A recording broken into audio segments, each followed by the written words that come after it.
Presented by Monabic Music.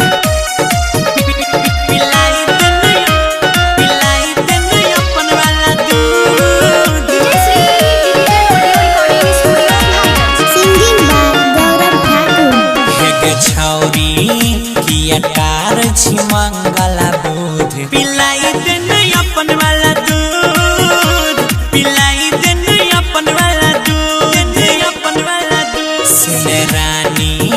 मन होई जाई तगे गुदा दूध पिलाई देन अपन वाला दूध पिलाई देन अपन वाला दूध अपन वाला दूध एक छौरी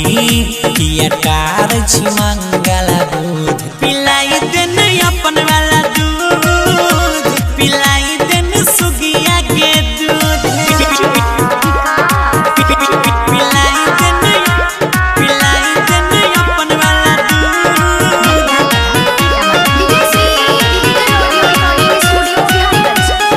Presented by Monabic Music. पिलाई देन अपन वाला दूध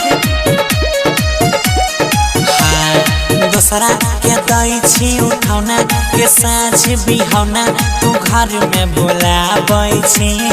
मांगे छियो जे छौरी हमें के रोजे फुस लाइके बहाना बनाबै छी पिलाई देन सुगिया के दूध दोसरा के दई छी उठौना के साँझ बिहौना तू घर में बोलाबै छी हमें मांगे छियो छौरी तारो जे फुस लाइके बहाना बनाबै छी पैसा आगे पैसा जोड़ी के देबो सूद पिलाई देन अपन वाला दूध पिलाई देन अब के दूध सुगिया के हेगे छौरी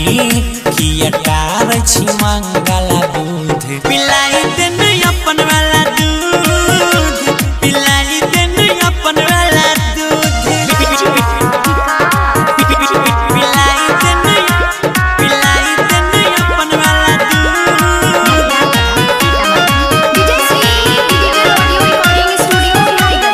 Singing by Gaurav Thakur.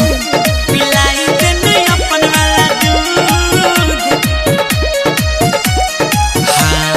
करी है नहीं कोनो छेड़ खानी मिलाई है नहीं पानी खिलल छै जवानी गे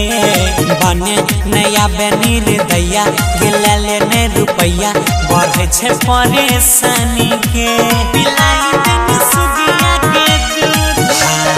करे नया बेमन मानी मिला बे नहीं के पानी खिलल छै जवानी गे कहे छौ गुड्डुआ जैया गिलले ने रुपैया बढ़े छै परेशानी गे सुने गौरव अरुण में भे गेल झूठ पिलाई देन अब के दूध पिलाई देन छौड़िया के दूध छौड़िया के दूध गे सन्नी कहियो राहत ने तोहार बिरू